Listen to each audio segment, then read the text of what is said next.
فبوب الحبوب زي ما قلت حلقات للأطفال قدمها التلفزيون المصري في أوائل السبعينات من القرن الماضي.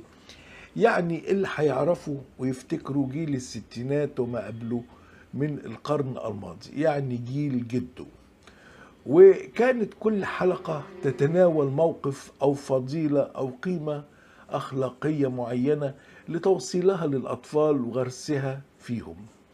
وقد نالت الحلقات شهرة وشعبية كبيرة، فقد جذبت حلقات بوبي الحبوب اهتمام وانتباه الأطفال وكذلك الكبار، فكان الجميع يقعد ينتظرها.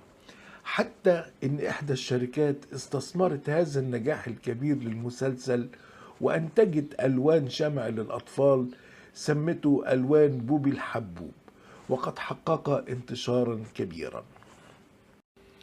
وكان أبطال وشخصيات